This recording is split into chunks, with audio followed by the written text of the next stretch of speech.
Council, shall we continue, please, after the break? Yes, thank you very much, Mr. Chair. Let me go get the witness. Thank you. Since Kambi is not there.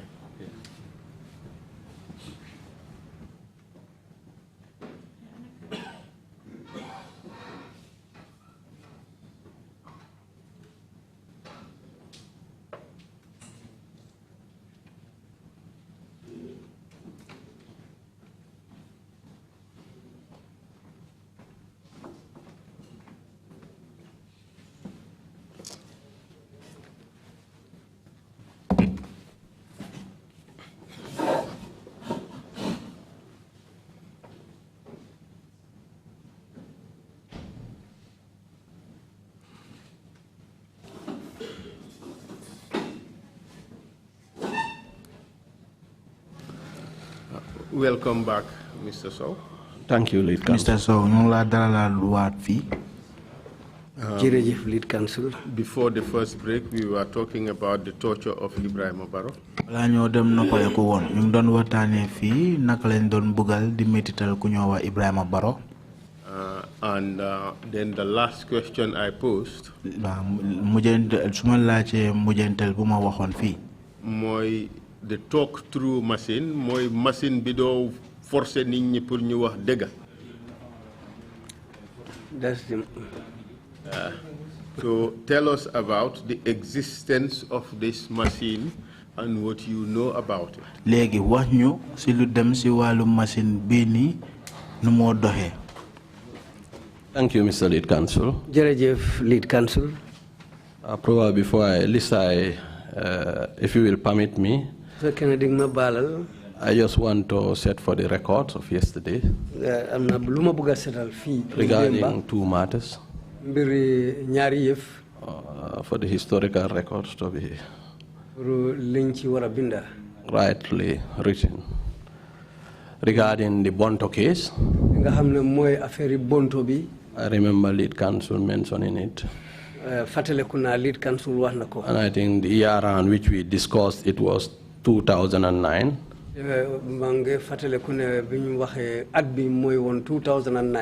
But research overnight has shown that it was 2010 June.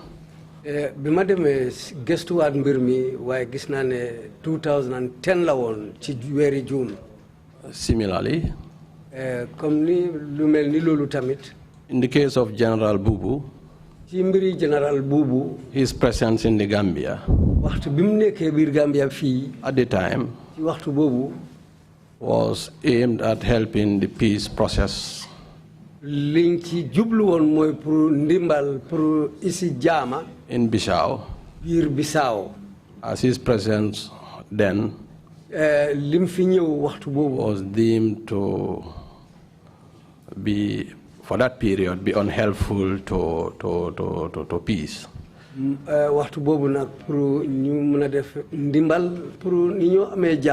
So he was in the Gambia for that purpose, to give peace a chance in Bissau.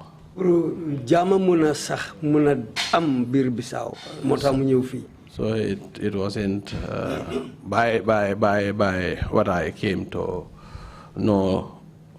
It wasn't that he was given asylum. In fact, when Bubu was leaving this country, he left unannounced. He more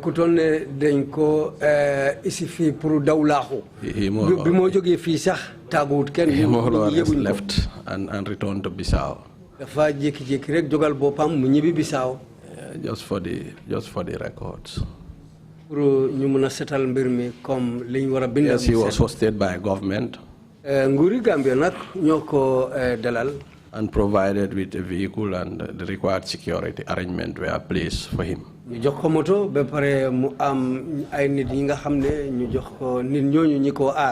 these were two matters I wanted to just bring to the attention of the Commission. Thank you. But how was his presence here in the Gambia? He's from Guinea-Bissau. How was that helping the peace process in Guinea-Bissau? I didn't get it. What's the Gambia connection? lan la jotee ak Gambia ñëwam bi fii naka la war a dimbale pour jàmm mun a sax wala jàmm mun a am biir Guinea-Bissau. Thank you, Mr. Chair. And dating back to even 1998, if you will recall, the Gambia has been involved in mediation rules in Guinea-Bissau. jërëjëf Chairman buñ fàttalee ko depuis 1998 Gambia mu ngi doon di try mu ngi doon di jéem pour joxe ndimbal pour nit jàmm waree am biir Guinea-Bissau. So around 2008, 9, especially 9. ci ati 2008 ba 2009 surtout ci ati 2009. The situation in Bissau was mbir mi ni mu meloon biir Bissau. volatile. dëgëru ton. And Bubu was present at that time. te Bubu waxtu boobu pour mu nekk biir Bissau. Was perceived or seen to be. ñu ngi ko gisee wala ñu ngi ko jëlee woon ne. With a potential to affect. mun naa nekk mbir moo xam ne.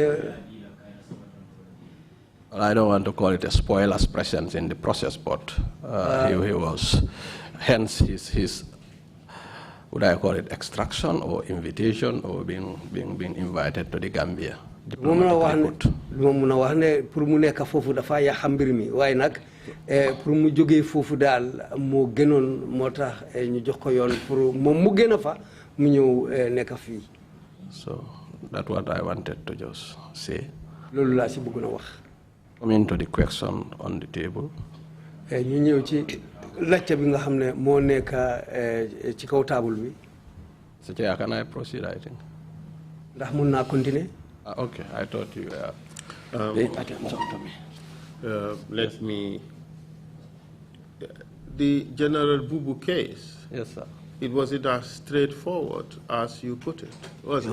General Bubu ñëwam bi fii jubut comme yow ni nga ko nekk di waxee de. The General Bubu case is not as straightforward as you put it. Li ma wax ci loolu mooy mbiri General Bubu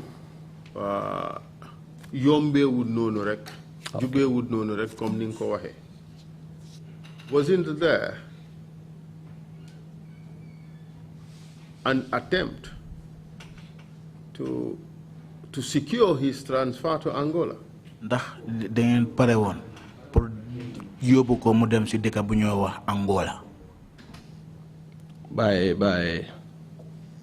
Wasn't there an effort def leen ay jéego by the NIA yéen NIA and the SAE ak SAE to transfer him to Angola? pour ngeen For him to answer to charges in Angola? mu dem Angola mu dem uyu tuumal yi nga xamante loolu lañ ko teg. Not one I'm aware of in that regard. boobu de yëguma ko. But you were in the thick of negotiations. waaye bokkoon nga si ñu doon waxtaan mbir mi. Well, not in that regard. nekkutoon ci mbir moomu pour génne ko fi yóbbu ko. But wasn't there an interest ndax amu leen li nga xamal moo leen si itteel on the part of the government of Angola si lu dem si nguuri Angola bi to transfer custody of Bubu to them? pour ngeen jël Bubu toxal ko mu dem nekk si loxo nguuri Angola bi. Not that I'm aware of transfer. Interest? Yes. Let's stop mincing words. Let's stop playing with the semantics. You know exactly what I'm saying. Mr. Chair, I would really, I mean, on this particular one, I'm saying it as I don't want to bring into the fore the entire rendition program that the NIA was involved in. Buguma ici programme bi yeb nam demone li NIA don di doxal ci mbir momu. You know, Chimbiri rendition program, that is either the bringing of suspects to Gambia or suspects being apprehended from Gambia and transferred to foreign intelligence services, or the allow of foreign intelligence services to use facilities. I don't want to go into all that, but you know exactly what I'm saying, that the Bubu case was not as straightforward as you put it. It was a whole lot more complex including the possibility of sending him to Angola or handing him over to Angolan territories. And in as much as you try not to have any knowledge of that, you were in the thick of those negotiations, including a trip to Angola. Well, thank you, Mr. Chair, for bringing up the Angola. I am not the chairman. I have few gray hairs and a whole lot more experience. I think if you will.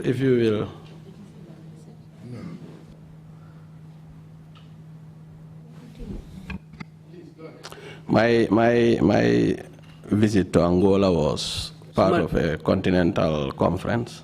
Madam Angola, bobu benen birla pour daje bu mag. That was in 2009. Bobu ati 2009 la won. And that was part of an annual intelligence services conference. Te lolu daje la bo xamne at bu neka bunta yi nga xamne ñoy liggéey bunti karange secret ci sen rew ñoñu at bu nek ndaje biñ dé def ndaje bobu la demone. Bringing up the Bubu case pour duga ci mbiri bobu bi was just to highlight on pour wane rek ne why he was first and foremost in the Gambia. Li tax mu ñewon nek fi bir Gambia. I think we've gone beyond. Okay. The issue is your suggestion of lack of knowledge, complete lack of knowledge. When you were in the thick of the negotiation. And it shocks me that you could feign lack of complete knowledge when it was very clear that even in the trip to Angola, you held negotiations which were aimed at potentially transferring Bubu to Angola. So gisee nga don def waxtaan bobu nonu pour lolu mëna dimbalé ñu ñoo mëna délo Bubu Angola. Mr. Sowe, don't underestimate our level of knowledge. Yo, Mr. Sowe, bul heb de ñun suñ xam-xam bi de. And I don't for a minute doubt the knowledge and the availability of information. But I just want to say my trip to Angola was as part of a continental annual conference that the intelligence services host. And for this year, it was hosted by the Angolan service. And as DES, I accompanied. How do you call it? Is it SICA? CISA, the Committee of Intelligence and Security Services of Africa. So we know all that. But along the margins, arrangements were made for the potential move or handover. Maybe I need to research on that. But again, I know that I was where did you participate in those negotiations? Well, if you deny it, I'll bring evidence to show that you were in the thick of it. So now is your opportunity. No, I'm not denying it. Well, you just said, you just told the commission that you had no clue. You had no knowledge of this. In Angola. Dear Angola. No, Mr. Lead Counsel, I think if you allow me. I think now you are jumping from pillar to post, trying to dodge every bullet. But the fact of the matter is, you are now flat-footed. You were involved in these negotiations and you were aware of what was going on. So in spite of what you said before, this is a clear case of you being involved in those negotiations. No amount of pretension that you were not aware of any such negotiations would change the fact. You were involved in those negotiations, true or false? Munlo def dara pour rafetal da nga bokon ci waxtaan bi nga xam lolu mo amone ci digënté lolu you were involved in those negotiations. Stop the interpretation, it's just repetitive. You were involved in those negotiations, true or false? In where? At where? In both Angola and in Banjo. Well, No, we were in discussion. Well, now you know. I'm recollecting. No, now you know. I'm recollecting. And 2 minutes ago, you did not know at all. No, Mr. No such negotiations took place. I think if the Angola one is the one I'm trying to recollect. in Gambia, certainly, we did receive a delegation around the subject. No, you received a delegation on the subject, not around the subject. Well, you are trivializing it. We are telling you that their main purpose for coming here was to secure the transfer of General Bubu to Guinea, to Angola. Well, and that's the truth. I am recollecting now. I mean, in retrospect, but again, I wouldn't argue this as that negotiations didn't happen around or discussions. You told the commission that you did not know anything about that. No, and when you said that, you know you weren't speaking the whole truth. Let's call a spade a spade. And if you allow me, Mr. Lead Counsel, the reflections are coming back. I mean, because they come in drips and drapes. Yeah, they do. I mean, you know, reflections as they come. Now it's starting to fall into peace. These are not reflections. These are calibration of the truth. How you are going to deliver it. You deliver a little bit, you are caught here, you deliver more, you are caught there, you deliver more, until it all comes out. But I'm telling you, you could have saved us all this trouble by just answering the question yes in the first place. You agree? Yes, I do. Yeah. Thank you very much. And for what is to follow, speak the naked plain truth. Thank you, Mr. Lead Counsel. Thank you very much. And now tell us about the machine, the talk-through machine. Now you can resume the interpretation. Okay. Thank you, Mr. Lead Counsel. Mr. Lead Counsel. The talk-through machine. Machine bi ñoo oyé talk-through moy li dé wax lo nit ñi. Was a machine at the NIA. Machine la bu nekkon NIA. What was it used for? Lan lañ dé jëfandikoo ak machine boobu. It was said to be used in investigation processes. Said to be used. Mr. Sowe, we're listening to every word you utter. And we are paying attention to the nuances. Even the cadences, we're listening. We're paying great attention. And we can avoid all the rigmarole back and forth if you just go straight to the naked truth, instead of casting things in a way that would make you far removed from the issues. I don't think that would help these proceedings. It wouldn't help. Yes. So let's just call this spade instead of calling it by other different names. This was a machine that was used to torture people. Not a machine that was said to be used to torture people. There's a fundamental difference between the two. And you know it. Am I right? Know about? The differences. Between? What is and what ought to be, or what is and what is said to be. There are fundamental differences between those two, isn't it? Yes, I think if... So to guide these proceedings, tell us what is, tell us the actuals, and don't tell us what is perceived, or what is thought, or what is hoped, or what is said. Let's touch Yahbi. And get on with it. Yes, I think. Sorry, Essa. Haraman ma wax ko ci wala. Ñu ngee tafali rek di jaar fii di jaar fale.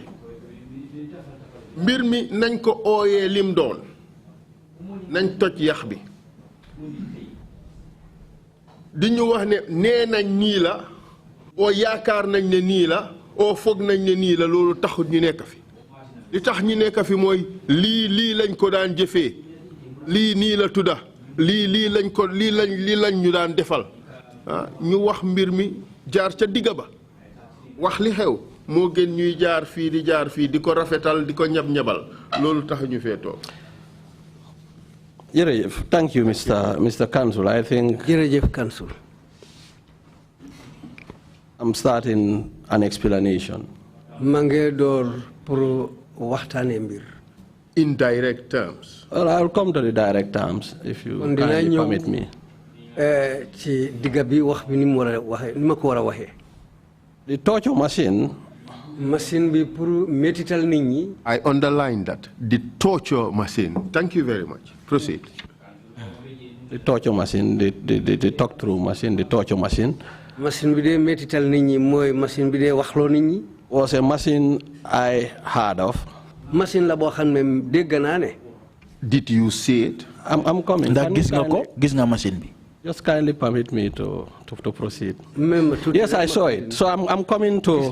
I think if you allow me, I'll give you. Okay.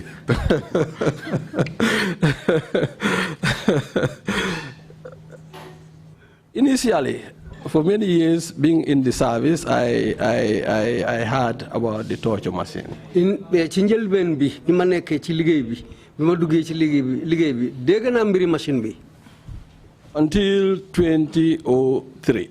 Be ati 2003. I didn't set an eye on the machine. Gisuma ko woon. For 12 years. Fukki at ak ñaar.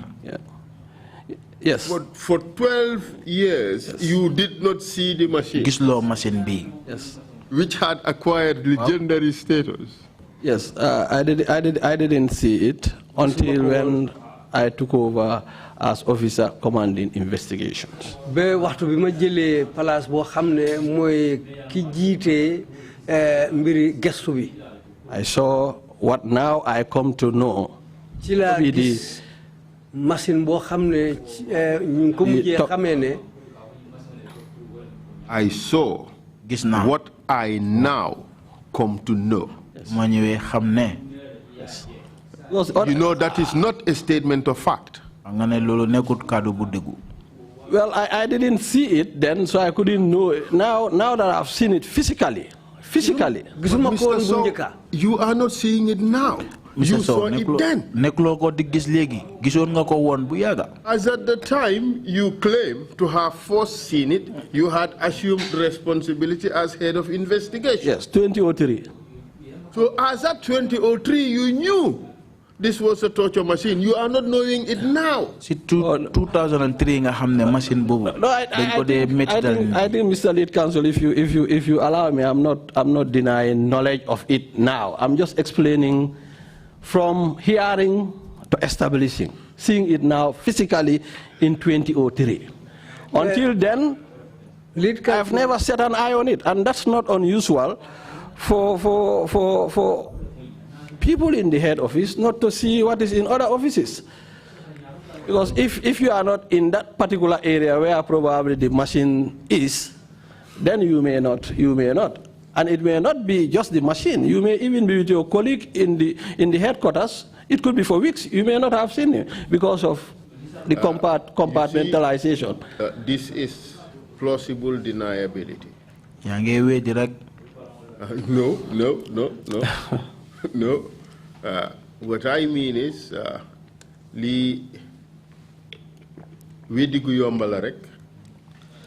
why it is inconceivable that at your level, for 12 years, this machine would be there. They are using it. Torture was common. It was commonplace to use this machine, and for 12 years you did not see it. And you really want the commission to believe that? 12 years. Am fukki at ak ñaar yow nga bëgg wax ne gisuloo machine bi ni te nga bëgg commission bi mu gom lolu. Yes, I want to say that I didn't see. I never saw until 2003 when I set eyes on this talk-through torture machine. Machine 2003. Do you recall when the commission be won first visited the NIA? Buñ jël ben be won buñ demone set NIA ci béré bi NIA bi won. I do. Wow, fataleku na. I do. Do you remember that on that day, Fataleku nga won ne bes bobu nonu lay won. you told the commission Yo wax nga commission bi ne that there were no tortures at the NIA nga ne amon ken ki nga xam dañ ko daan bugal fofu wala diko metital fofu ci during NIA your time. sa jamono. Do you recall? Ndax fataleku Very well. Wow, bobu fataleku nako. That statement was not true. Lolu kado bobu du dega.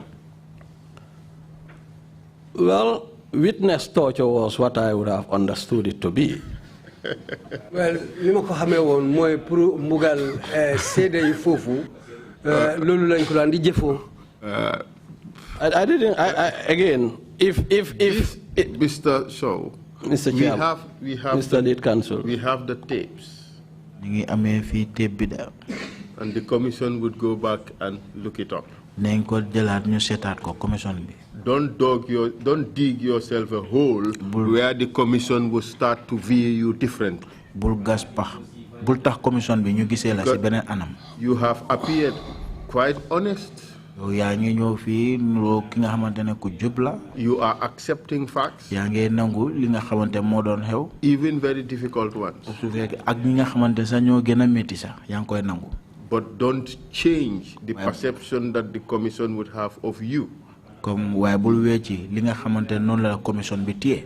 Don't try to be a fish to slip through, because it would not be helpful in this circumstance. bul def ay jéego pour di nëbbu loolu di la dimbale si dara. On that occasion, si loolu. you said there were no tortures at the NIA. You were not aware of any. nga ne duñ dee bugal wala métital kenn foofu noonu si NIA bi te su amee tam yow yëguloo ko. That's what we said. But quite clearly, that position of yours has evolved. waaye léegi da nga gis ne yow fi nga nekkoon noonu lu sa maxama bi loolu dafa wecceeku. la nga waxoon noona wecceeku na ba fi mu nekk d'accord nga ne mbugal nit am na lu fa daan xew la lu du jeex lu bari soo jógee nga du fi daan xew te musuma koo yëg ba tey d'accord nga ne du fa daan jeex lu fa daan am la saa su ne. You agree with that? nangu nga loolu. You agree with that? agreed. Yes, nangu na. So let's put that aside. dañ tegee loolu boor. So when you told us yow bu ñu waxee ne woon ne. during that visit bu ñu ñëwee seet si leen foofu si NIA. that there were no tortures at the NIA, you were not aware of any tortures at the NIA, that statement could not have been true. kaddu boobu noonu du doon nekk dëgg de. You agree with that? da nangu nga loolu. I think it's a comment. It's a statement that I made. kaddu la bu ma waxoon. And if I'm allowed to explain, I don't want to say. But it could only be true or not true. And you know, you've just accepted that your position has evolved. So your position could not have evolved if that statement was true, except if you want to tell us that you are not speaking the truth now. No, I'm speaking the truth. And if you allow me to explain. Well, you could not have been speaking the truth then. Well,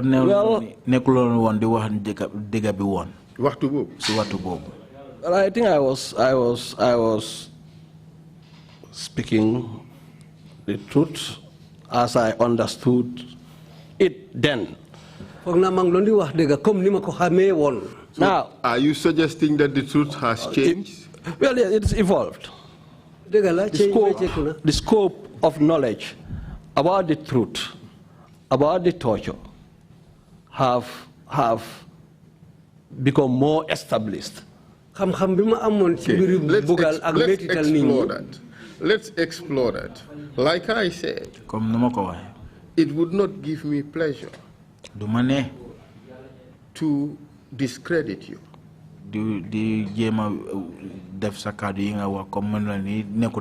But you inviting me. You only got to know about the Kabu case recently? Hey.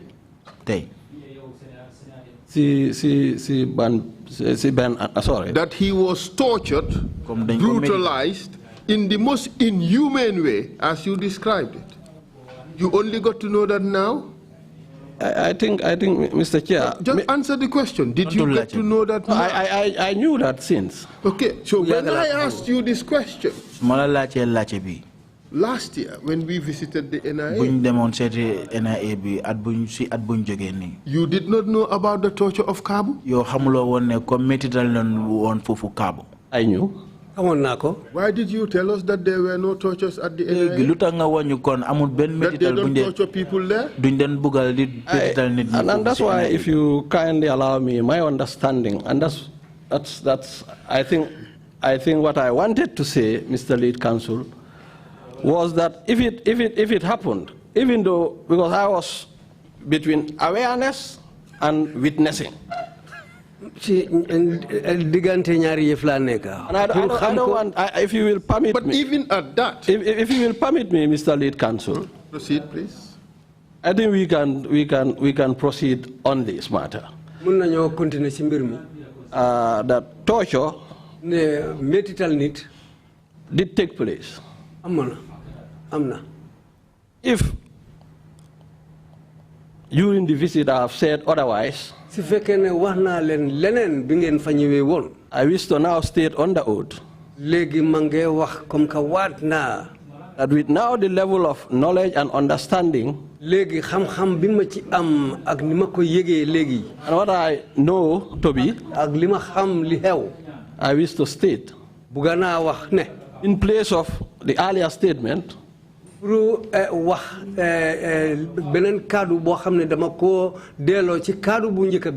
the visit, we take my today's statement in place of that statement.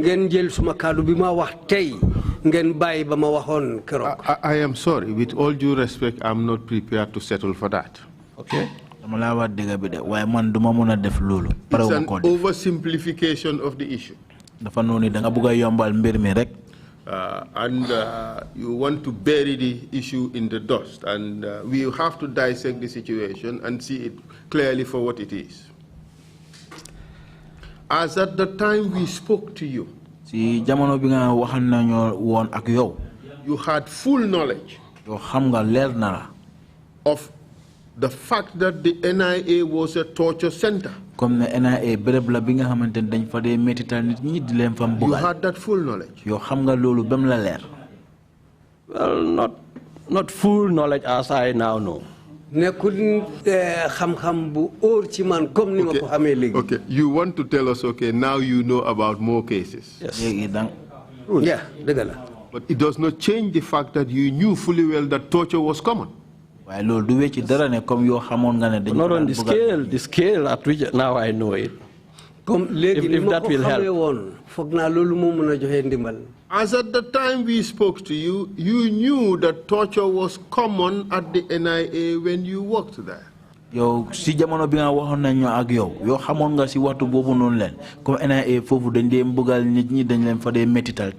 Lead counsel, if you will permit me and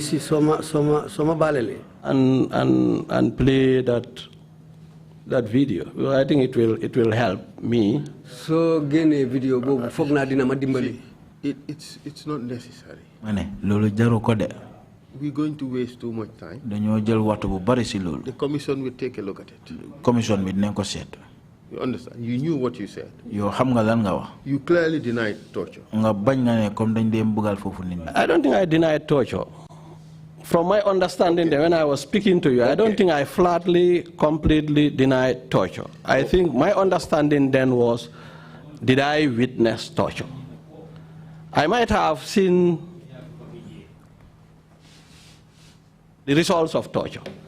You see, the problem here, Mr. Sowe, and with all due respect, is that you are not speaking in direct terms.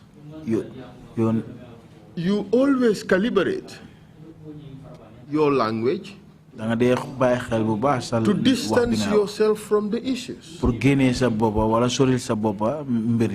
I might have Instead of saying that I have seen the results of torture, but you are telling us that I might have. You are just creating realms of possibilities. If you look at your statement, through your testimony, it all might have, possibly, looks like, was said, you just throwing, bandying around those words to avoid saying that you have directly seen this, or X person directly did this, because you are being economical with the truth. You are speaking the truth, but in little doses. We don't need that. We want the honest truth, 100% truth, not economical truth.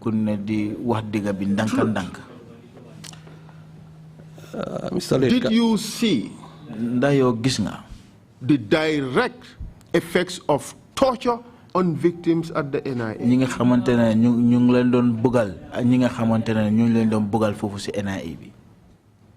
Direct.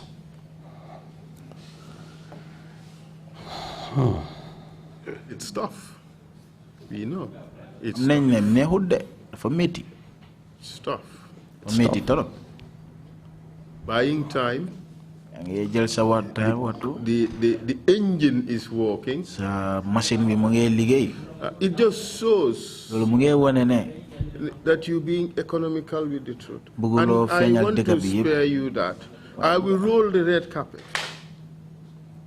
Walk on the red carpet and tell us this spade is the spade. There was rampant torture at the NIA. You accepted that. But I am telling you that that knowledge did not come to you now. This is a knowledge you had a long time ago. And you would spare us any further discussion of this if you just answer honestly that that is the truth. Mr. Lead Counsel, thank you. I think Lead Counsel. we are more in agreement than disagreement. I've already said in the morning that torture did happen. And you knew about this all along? That torture was common? Yes, it was happening. Wow. Wow, yes. Good, thank you very much. So we can move on. Thank you. So that talk-through machine you were telling us,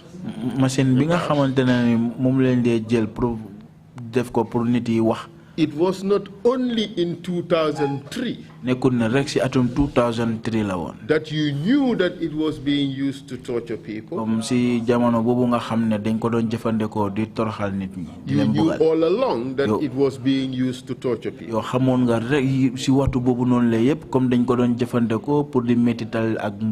You agree with that? Well, if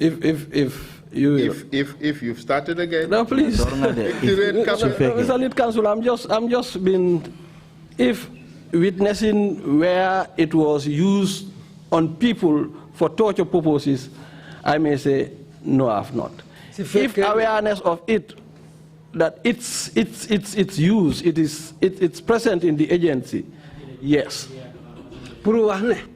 Mateo wala fekke fiñu toroxal nit ñi wala fiñu métital nit ñi ak machine bi bobu pour xam pour Mateo fofu bobu la wax ne yeguma nekuma fa waye pour am xam-xam bi ne machine bi amna fofu waaw bobu deug la.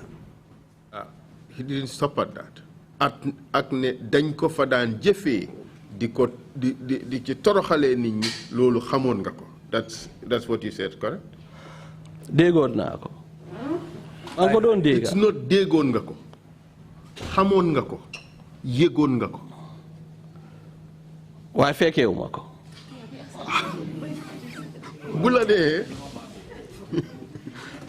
Because the thing is, the important thing here is knowledge. Lu gëna am solo fi mo nek ndax xam nga ko. Xam-xam bi. Well, I knew that it was there. It was present. It was there. And not only was it present, and not seen. Hear me out. Not only was it present, it was used actively. Yes. Well, they go now and you go use. Why just it was being used, but I didn't see it. About the machine. When I heard that it was there and being used. Sorry, we are speaking Wolof now.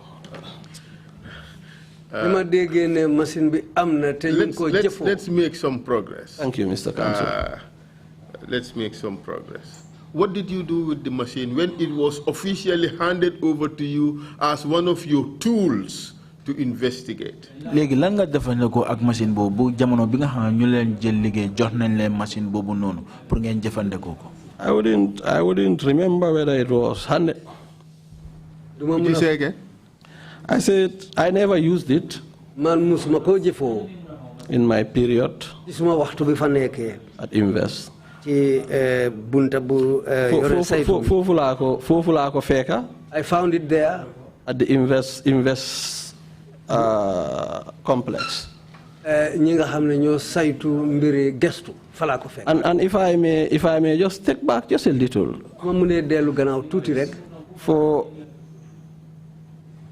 to just say I could have had not seen the machine for almost 12 years. It was because for all these 12 years where I was, I hardly go out in the analysis unit. So mostly when Ibrahim Barrow would not agree with that. Well, he wouldn't. Please proceed. He wouldn't. But again, going back to Ibrahim Barrow, as I said earlier, I wish to just state that I was not at that.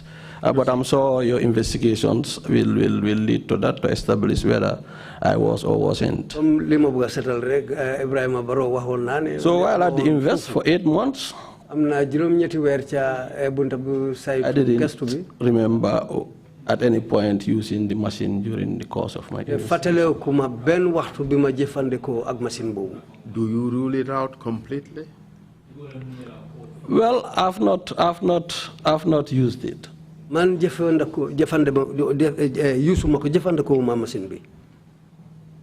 Did your unit, your department, did it use it at all? Well, I don't remember. So in fact, you are hiding behind I don't remember.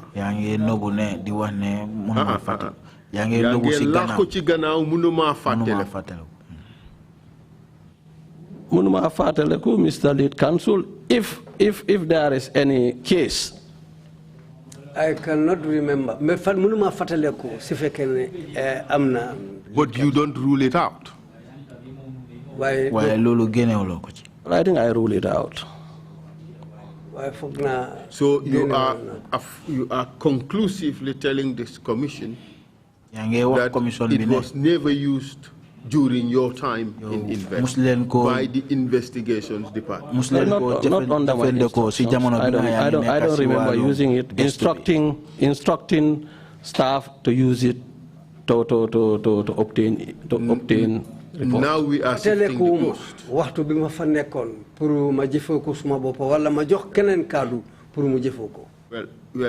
Well, if you will help, Mr. Witness, there are different rubrics for responsibility. There are different bases for responsibility.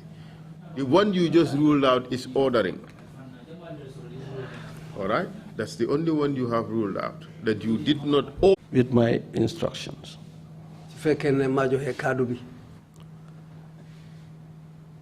If it did happen during that period,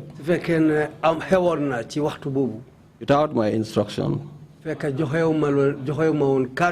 it's established that it was used by staff under me at this period, gis nañ ne am na liggéeykat bu ko jëfoo woon ci waxtu boobu fam. I would accept responsibility and apologize for that. kon dina jël en bi ba pare dina jégalu si loolu. But I don't remember.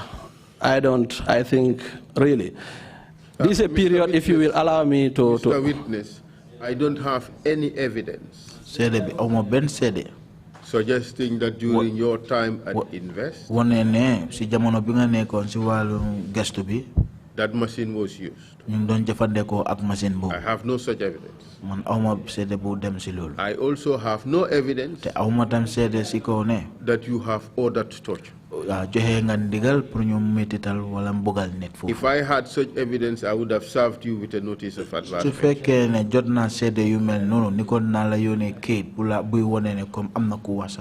The issue here is up to the time you took over at Invest. Torture was ongoing. You saw the machine. It was handed over to your unit. My question simply was, what did you do with the machine?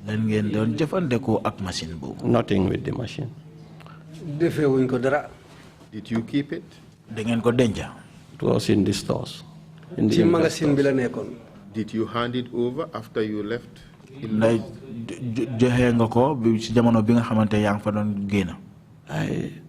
could be, but I don't fully remember. It could be, but I don't fully remember. When you took over recently as DG, did you inherit any such torture gadgets?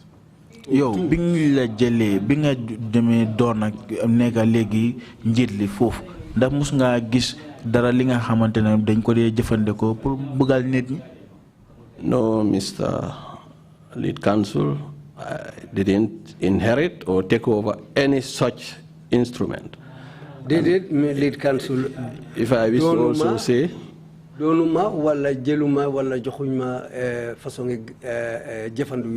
knows I didn't see that machine since I left investigations in 2004. I didn't set an eye on it. 2004, we received information that when you took over recently, you in fact took over more sophisticated electrocution machine than the previous ancient Trrc machine that was used to operate by winding. Dégg nañ ne jot nga machine bu beneen machine boo xam ne moo gënoon a garaaw machine bu njëkk bi nga xam ne moom la gaay doon di jëfoo di téye nit ñi di leen maas ak courant.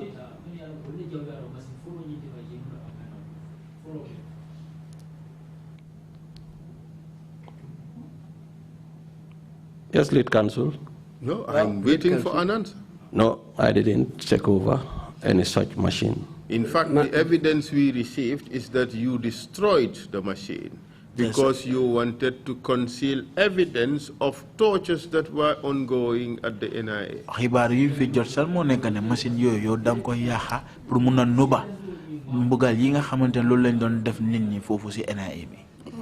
We have to put it to you, Mr. Witness, in all fairness, so that you can respond.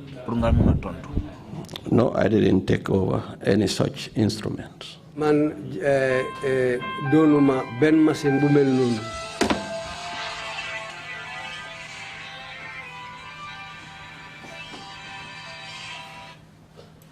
Were you told of this machine when you took over? Da binga jele binga neka njitli nda wax nañ la dara ci mbiri machine bobu? Not at all. Did it? You are on the oath. Yangi wat de. Very much on the oath.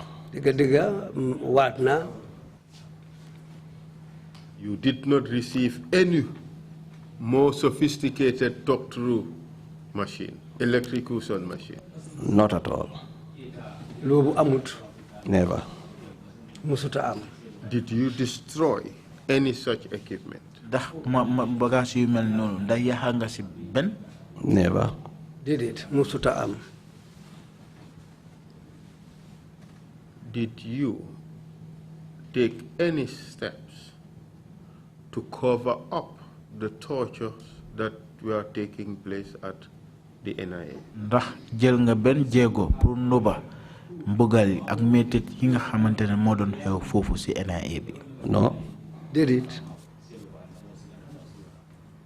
When you took over, there was a torture chamber at the NIA. True or false? Bi nga jamono bi nga xamantene def nañ la njiitli amna bërëb bi nga xamantene fofu dañ dé bëggal fofu nit ñi di leen metital ndax loolu di dëgg? dañ amoon bërëb boo xam ne dañ ko defar rek pour mbugal nit ñuy ko ooyee torture chamber.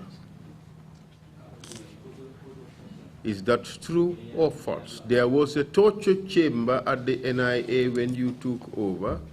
True or false? True. Digala. Can you describe the torture chamber as you found it? Yo ndax mu nga wax bërëb boobu naka la mel su bi nga ñëwee rek fekk ko foofu noonu? It was a room. Néeg la woon. With an iron bed. Mu am lal boo xam ne weñ la. With ring. How was the iron bed placed in the room? Was it fastened on the floor or was it just placed on the floor? Lal boobu noonu naka la duggee woon si biir foofu noonu te buñ ko fa dugalee ndax dañ ko teg naka la meloon ci room bi naka la fa nekkee dañ ko tabax dañ ko saxal ci dar bi ci floor bi ndax dañ ko teg rek ci néeg bi noonu? dañ ko dar.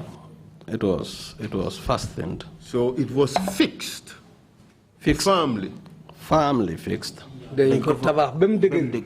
So it can't move. nga gis ne du mën a yëngatu. No, it can't.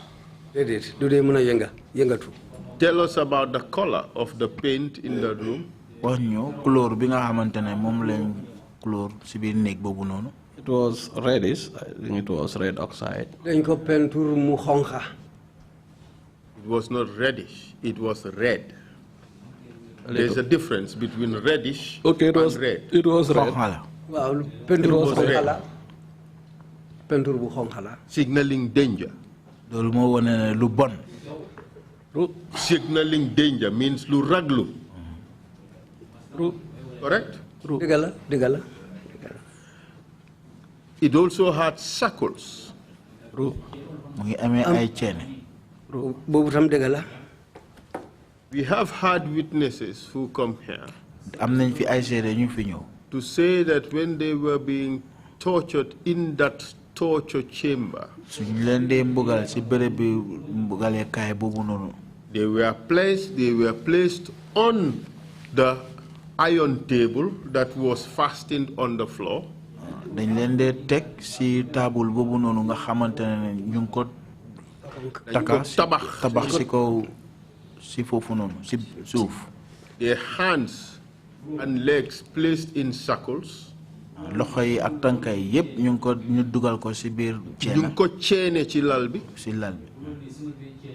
And they are tied léegi ñu takka ko. by a belt that was also affixed bi nga xamante boo to that bed.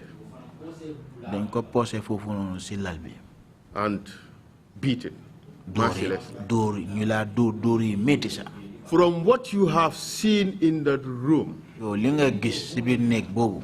would you say that those witnesses were truthful ndax mun ngaa wax ne ndax seede yooyu wax loolu dañoo about their description of what is contained in that room and how it was used? comme lu ñu wax ne noonu la si biir néeg boobu mel ak luñ ko dee jëfandikoo. Truthful. They are truthful. dëgg la. And you knew fully well when you went to that room that this room was used for torture.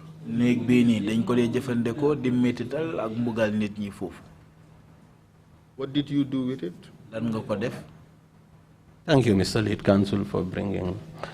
Listen to my question. Yes. The question is what? Yes. We would come to the why and the other things to follow. Now let's deal with the what. Yes. What did you do with it? Thank you, Mr. Lead Counsel. Lead Counsel. I instructed that the bed be cut off. The circles be removed ñu génnee leen and kept. ñu denca leen. And the room néeg bi moom ci boppam be painted pour ñu peinture foofu white. mu nekk lu weex. By doing that, you are removing all the evidence of the torture chamber. Well, I did that.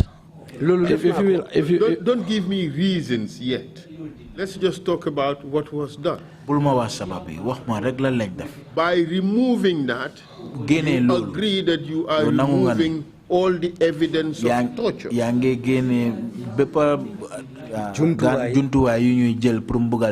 I didn't see them then as evidence of torture.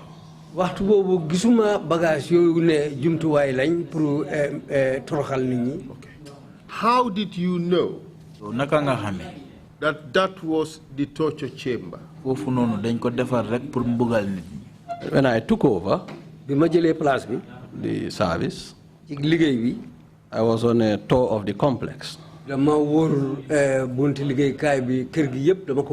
Until when I reached that room, that department.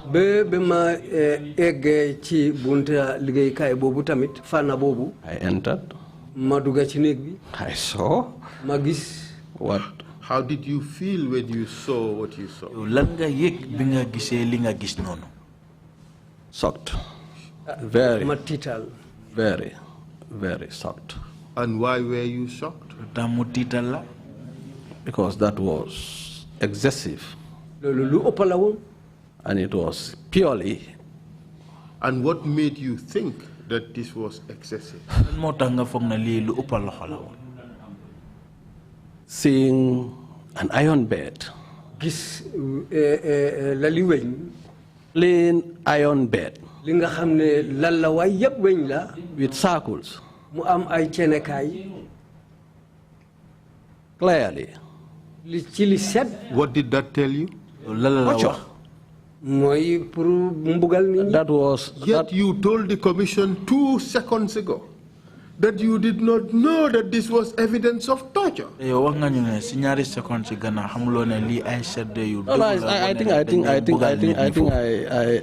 said I didn't witness what I've seen the results of. No, Mr. Witness. When you said that, I looked at the chair and he looked at me. And we were shocked by the answer you gave, that you did not know that this was used for torture. I said, okay, let me take you back 4 or 5 steps behind and start coming incrementally, just to show that you knew quite clearly that this was for torture. And that is why you removed it, because you were going to conceal the instruments of torture. No, I was not concealing the instruments of torture, Mr. You were removing the instruments of torture.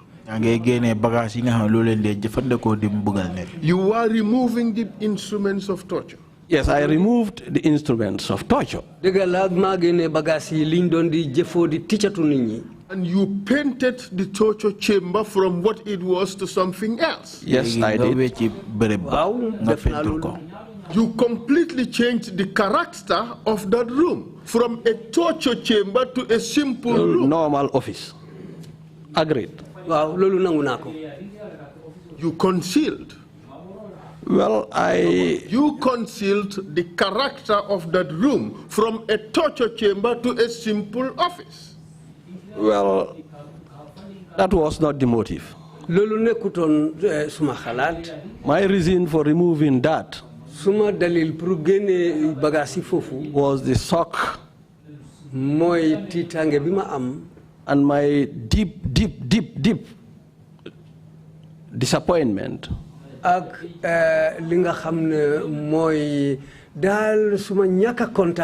that such instruments could, in the first place, be there. And taking up my new... Mr. Sowe, just give me 1 second. Please. Housekeeping issues. Mr. Chair, we can finish in 40 minutes if he is disciplined and answer questions directly. So I want to invite you to allow us to finish in 40 minutes. But if you know that you're not going to answer directly, then we can adjourn now, do lunch, and come back and continue until we finish. So your choice. I have 2 topics to deal with. If you want us to finish, we can. We can finish by 2:15 to 2:30. Your choice. So say 2:15 we can finish and people go for prayers. But your choice. Chair, please proceed.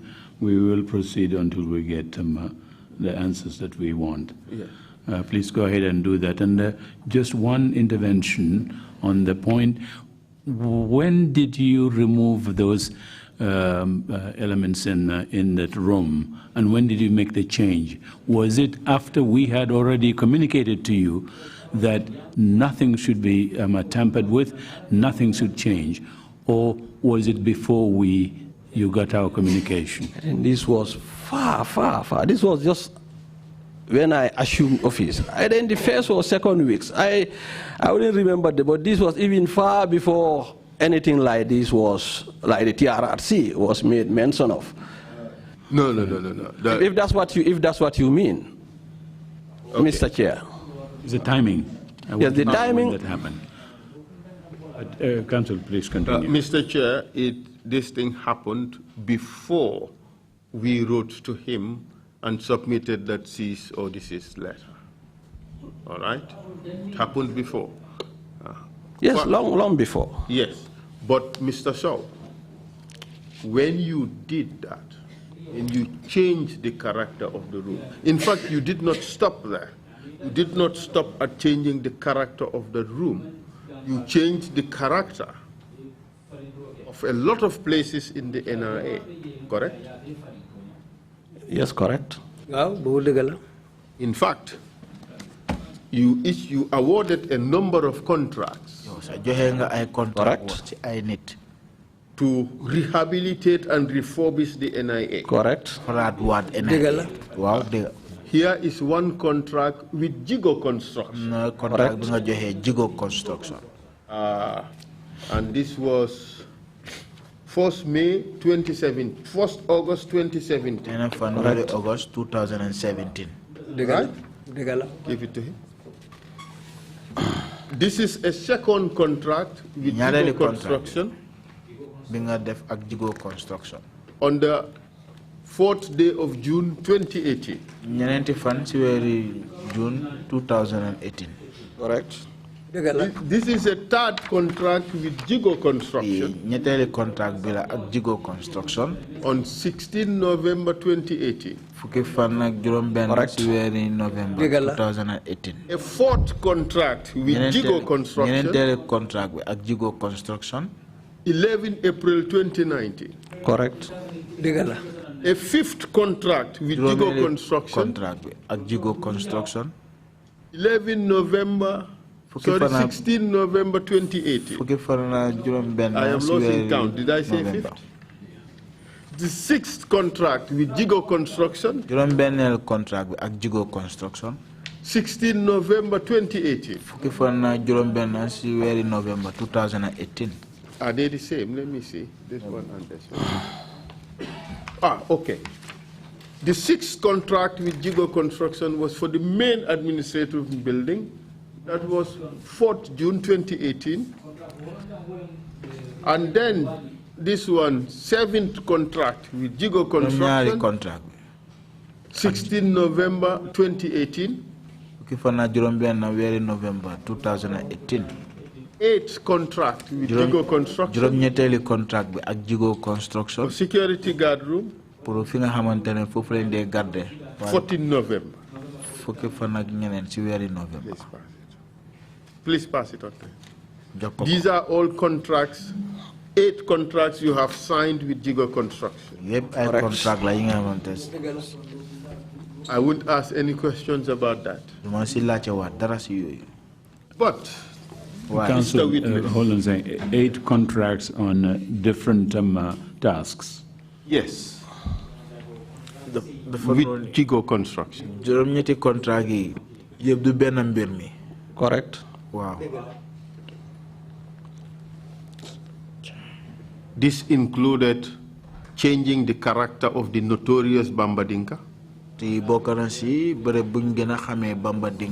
Correct? No.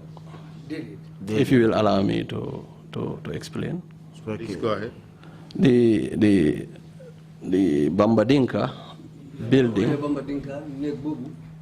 was rehabilitated, but the Bambadinka cell was preserved inside the building as it was found. So we didn't. Why? We didn't. Why? Well, for preservation reasons, at this time.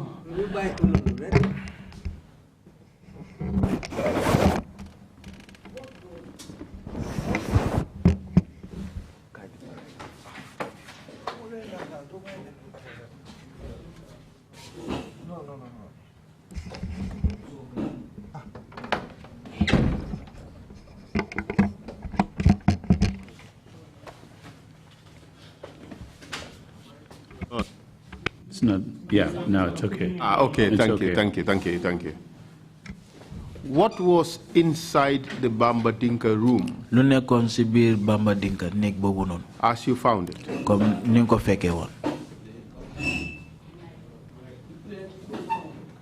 Mr. Lead Counsel, plain concrete. There was nothing special about the room. Nothing special apart from it being as a shell. There were no circles in Bambadinka, correct? There were no circles, Lead Counsel. There was no torture bed in Bambadinka? There was no torture bed. Yet, you decided to preserve it. For what purpose? Well, I think when we started the rehabilitation, at this time, the TRRC interest, we started to now feel or understand that the service would be, the service complex would be of interest to the TRRC commission, the TRR commission. li waroon loolu mooy biñ commencé di liggéey place yi di wécci place yi nañ ba gis ne waxtu dina ñëw complexe bi mooy kër gi nga xam ne mooy këri NIA bi TRRC dinañ am ité pour ñu xam ñu gis place bi nam meloon loolu tax ñu bàyyi foofu comme nam meloon. Mr. Witness. Yes, Mr. Lead Counsel. We were all in this country in 2016. Mr. Witness, ñu yëpp ñu ngi woon fii si réew mi si 2016. Yeah. One of the most significant campaign pledges of the coalition was that there would be a truth commission. Coalition bi si jamono bi nga xamante ñu ngi def seen campagne liñ gën a taxawal moo nekk ne dañoo taxawal commission. About the human rights violations that happened in this country in the Jammeh era, correct? Ak yelleefi doomi adama yu xewoon fii si jamono Jammeh. Correct. True. And you were aware of that campaign promise, weren't you? Yow xam nga ne loolu waxoon nañ ko dégle nañ ko woon. Correct? Ndax du loolu? You were aware of this campaign promise. True? I will move on, Mr. Chair, if you don't answer the question. When the new government took over, the most important thing they promised was that these rights violations would be investigated. Correct?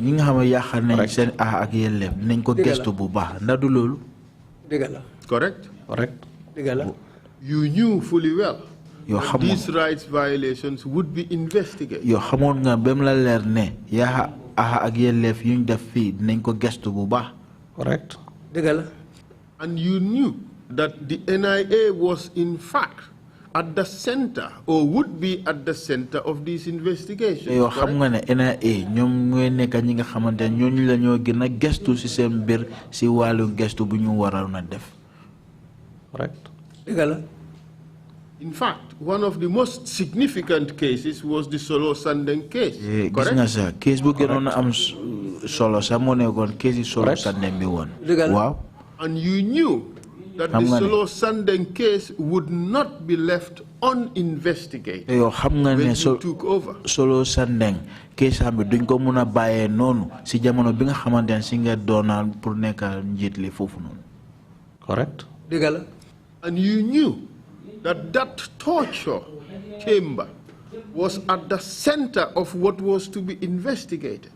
Te yo xam nga ne pere bobu nonu ñu defar ko pour di mbogal nit ñi bobu dina nek bere bi nga xamantene dinañ def gestu fofu bu baax. I didn't know that. Bobu xawma ko won. Mr. Sowe. Yo Mr. Sowe. You can put it in any way possible. Mun nga ko you def want. Si anam bum la nexe yow. But it is quite obvious. Way li ñepp xam nañ ko.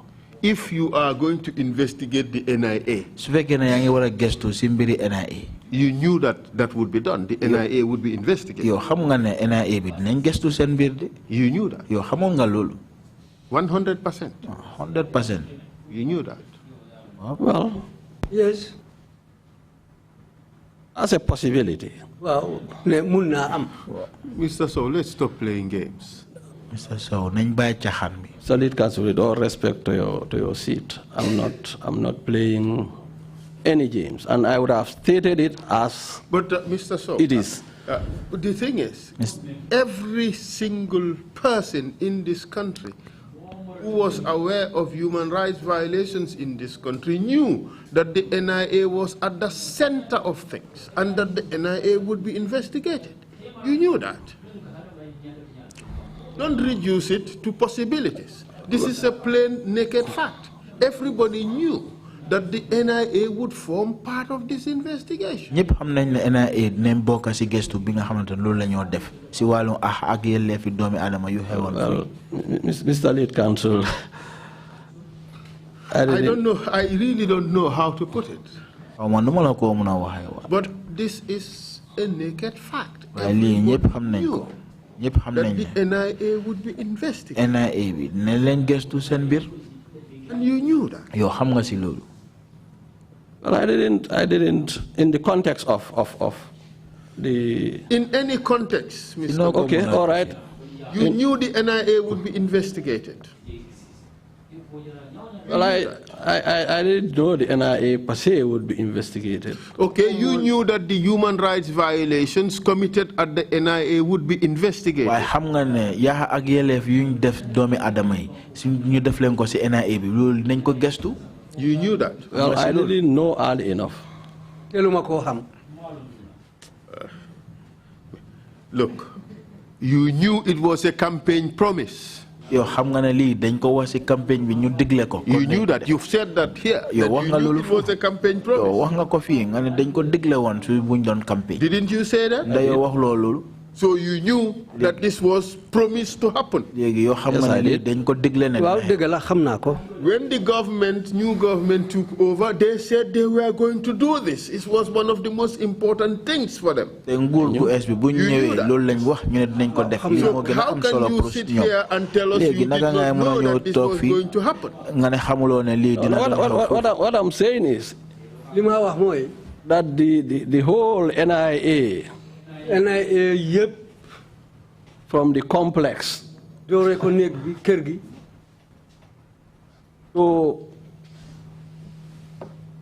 to the processes as it now turns out to be.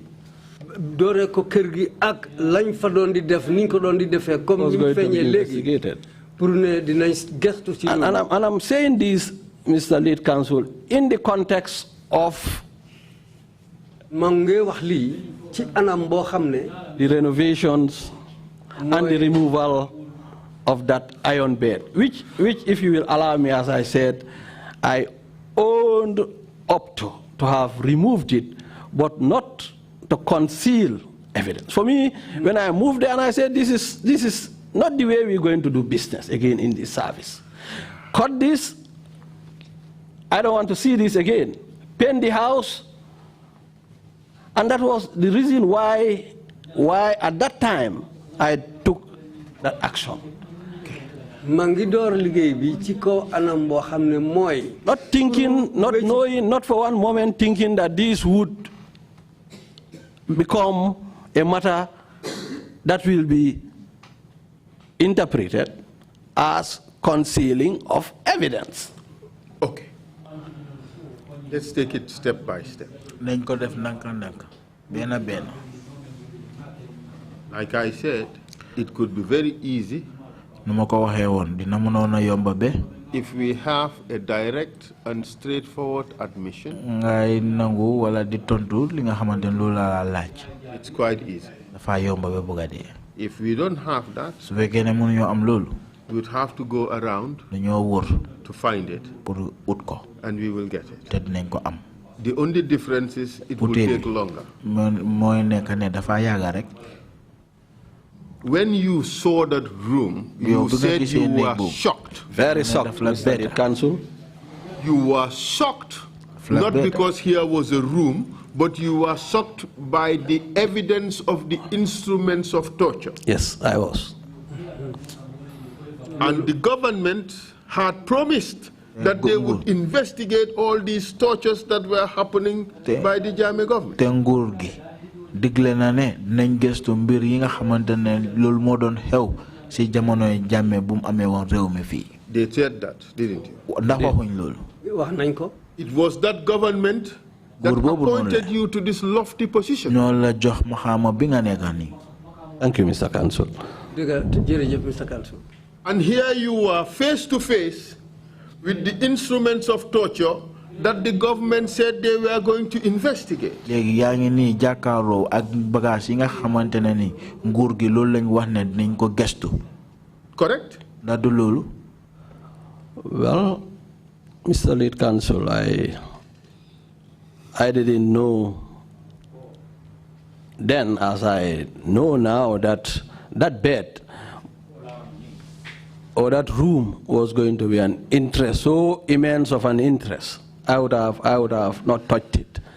Waxtu bobu xamuma won ne neeg bobu ak bagage ya fa nekk yiñ doon di jëfoo di metital nit ñi di toroxal nit ñi. Honestly, waxuma xawma won it was. You see, if you made a mistake, Mr. Sowe, gis nga bo juumee, or you can accept that what you did was wrong, da nga nangu ne li nga def jaaduwut, we move on. Continue. But if you try to justify it, waaye bu fekkee da nga bëgg a you wone are lu tax nga in def ko. quicksand, Mr. Witness. The more you try to justify it, the deeper you go in. Bu fekkee na yaa ngi bëgg a leeral lu tax nga def ko. But let me put aside that comment, and I would ask my question. Léegi xaaral ma tegee loolu boor ma laaj. If you will permit me, No, let's do it the way you want. You are a law enforcement officer, correct? Mr. Counsel, if you will. Let's just answer the question. Okay, please go on. You are a law enforcement officer. Yow lu waa nga nekk di doxal ndax du loolu. Yes, I am.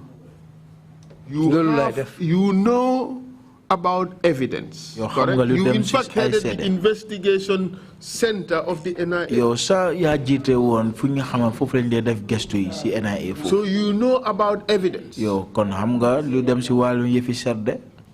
Correct? Ndax du. Correct. Dëgg la. And you know the rules about preservation of evidence. Sarta yi nga xamante moo ëmba ni ñoo dencee serde. Correct. Dëgg la.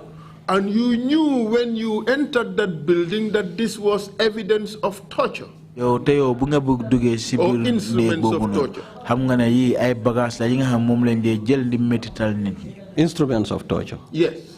Instruments of torture. And you knew it was your obligation to preserve that. Yow xam nga ne sa ahal la pour nga denc bagages yooyu noonu. You knew you had an obligation to preserve that. And Correct? And in fact, the TRRC Act clearly says that concealment of evidence should be investigated by the TRRC. You agree with that? Agreed.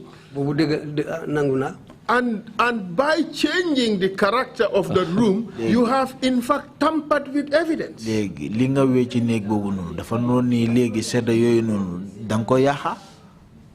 Well, Mr. Lead Counsel, as I said, from a motive standpoint. Let's not talk about motive for now. Let's talk about the effect of your conduct. We will talk about motive later. When you decided to change the character of the room, you knew you were tampering with evidence. I didn't know I was tampering with evidence. Mr. Sowe, I know it to be.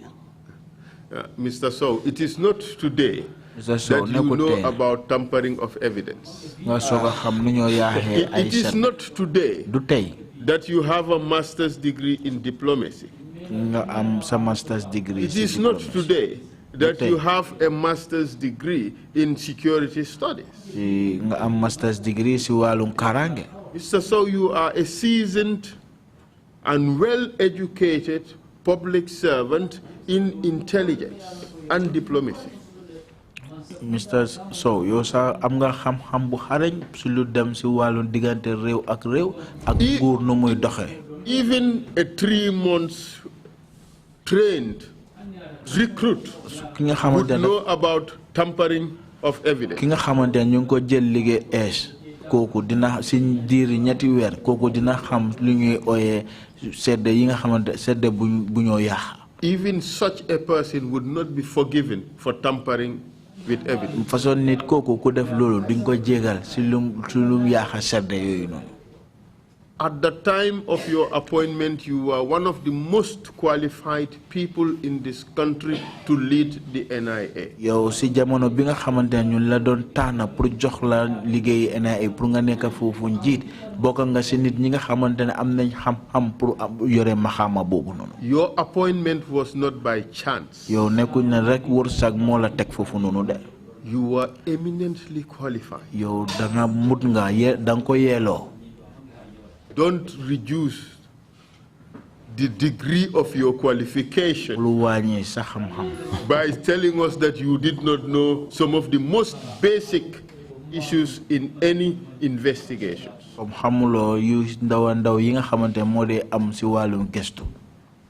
knew that by touching that place, you were tampering with evidence.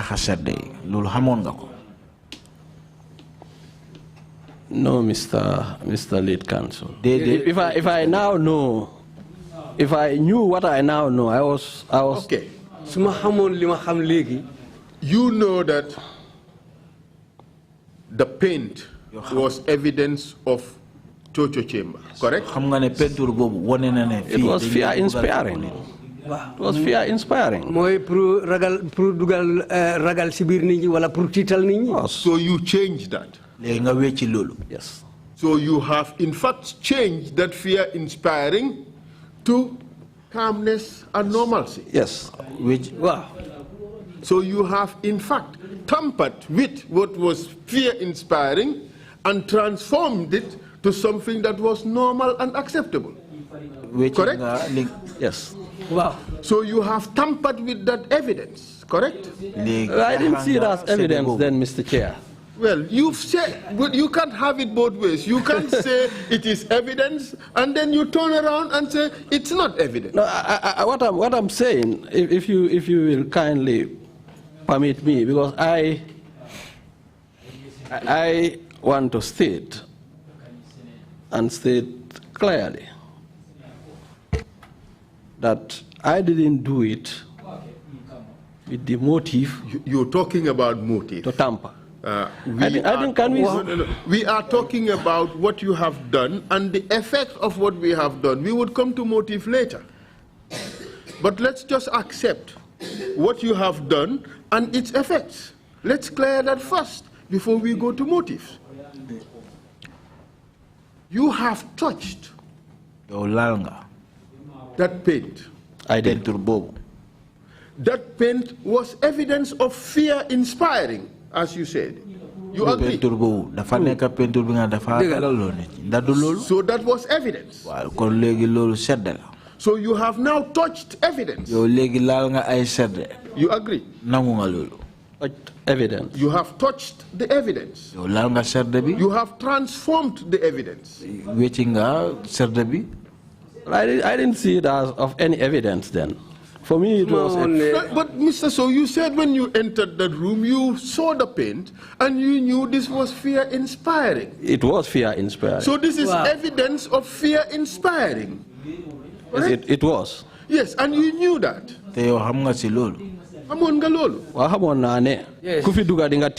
Yes, but you decided to change that. Change pour hide evidence. No, we are not talking about motives yet. Let's talk about what you did and its effect. Later we can talk about motive. As far as I'm concerned, I have no view as to whether it was done in bad faith, or it was indifferent, or it was done in good faith. I have no position on that. But let's just first describe it by what it is. Let's first accept that you knew that this was evidence. You decided to change its character. Let's first agree on those two limits.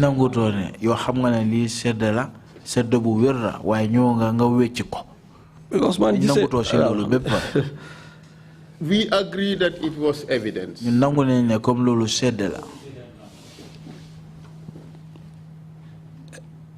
Well, it was a fear-inspiring, redly painted room.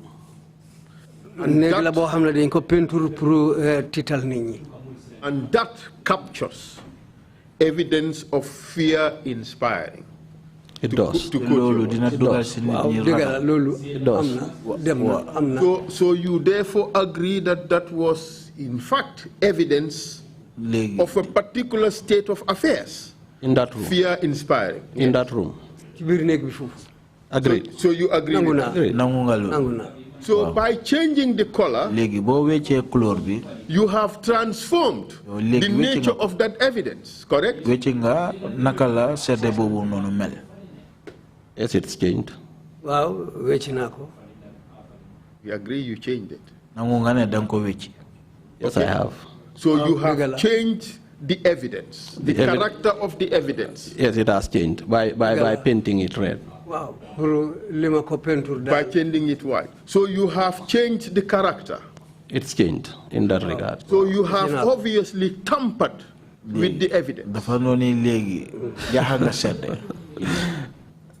I don't know. You have obviously tampered with the evidence. You have touched it.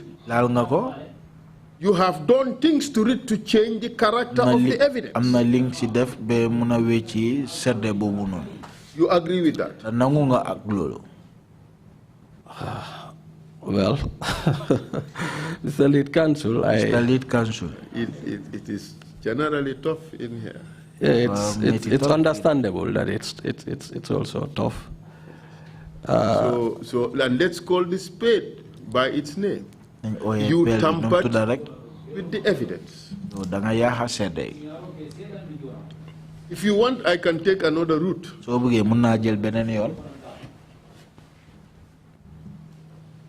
Well, if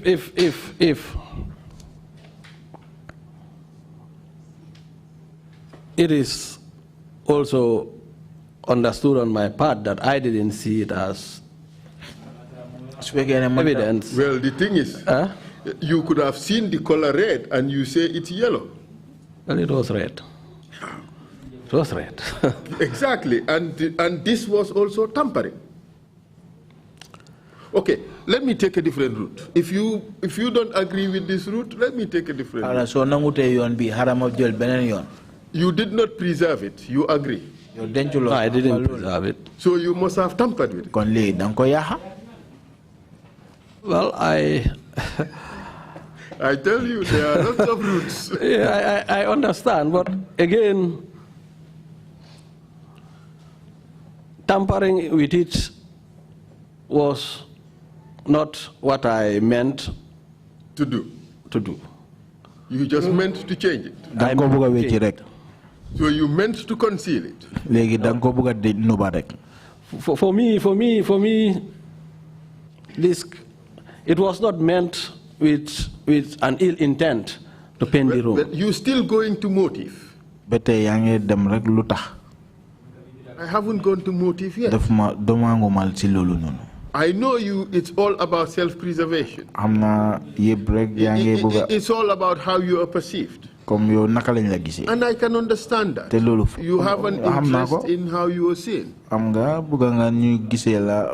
let's just take the basic steps of what has actually happened. Okay? You change the character of the room. I did. You removed the evidence in the room. If by painting the room the evidence has been removed, yes, I did.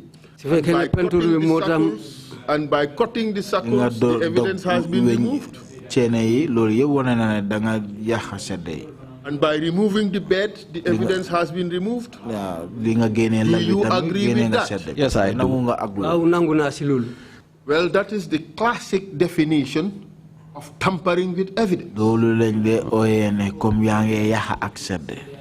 You've changed the character. Okay.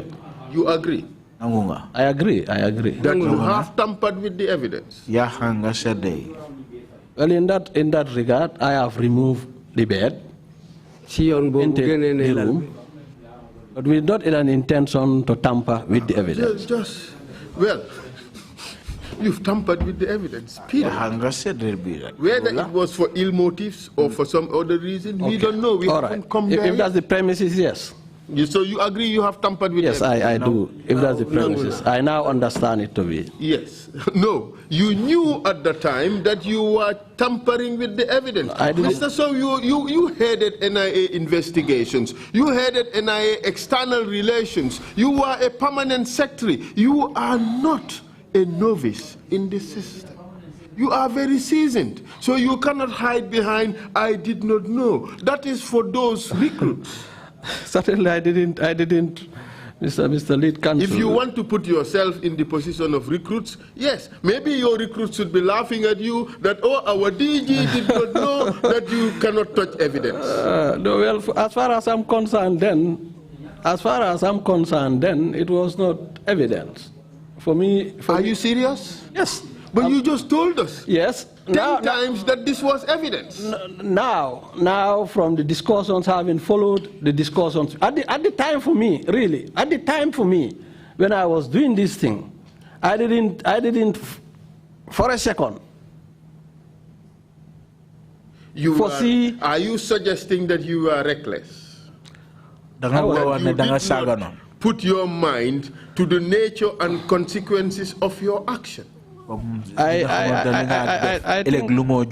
don't think I was. I would say I was reckless. Okay. I don't think I was. Were you prudent? I was. For me, I was doing it. Okay. Let me put it brutally, Mr. Sowe. You violated all the rules in the book. You violated all the rules in the book. This is evidence of human rights violation. This was going to be the best proof. And you removed it. This is a blatant violation of all the rules in the book. I did not want to put it that way, But you had to push me. But this is egregious. Well, thank you, Mr. Lead Counsel. And Lead Counsel. if you say so, I don't have any reason to. We did not have to get there. What I wish to say is truly, and I wish to say this. I wish to say this, that if I had known that this is what it will turn out to be, I would not have touched that bed. Well, I feel sad to have to remind you that ignorance of the law is no excuse. Especially for a person of your stature. You have reached the highest levels in our public service. Not once, not twice, not 3 times. And for over a decade. You can't be saying these things. You see, and I did not want us to get there. But for what it is, this was tampering with evidence. Pure and simple. You agree and then we move on. Well, in the context, it's now explained. But and how I now understand it to be, yes, it is tampering of evidence. Wow. Well, it is now and it was then. Pure and simple. Now let's talk about motive. You said, what was your motive for doing it? The evidence we have is that it was aimed at concealing the evidence. Mr. Chair, you were going to say something? Mike. To have a momentum to go tamper with our lunch and without any fear. They think so. If you have a motive issue now, yes, you can pursue that, or we do that after lunch. How much time would you want on motive to do that? Tampering with lunch is a human right. I'm not so much interested in motive, but motive is my route because that's the window he has opened. But I have 2 issues to deal with. They can be very short. If he answers questions directly. If he doesn't, we'd have to take different routes to get to the answer. So that's why I always advise that he answers more directly. But I am still on this issue of concealment of evidence. Well, but so do you want to 30 pursue minutes that? I should finish, but... Do you want to pursue that now, or... I mean, what do you prefer, Mr. Sowe? Do you prefer that we proceed and finish, then you can go, or do you prefer that we go for lunch and come back? No, he's in our hand. He's in our hands on that one. But see, you and me will have to decide what you would want if you... Well, I would prefer, Mr. Chair... You would think you would need 30 minutes? Well, it's prayer time. I think it's more sensible that we just close now, have lunch and pray, then we come back. I think that is the most sensible thing to do under the circumstances. But you would need 30 minutes after lunch, yes, or a bit more than that. A minimum of 30 minutes. But if he may stretch it to 2 hours, but I leave it to him to decide. No, he's not going to do that. Okay, fine. So we go tamper with our lunch again and make sure that we come back at 3 o'clock. Or, yeah, meeting is adjourned. Thank you all. Thank you.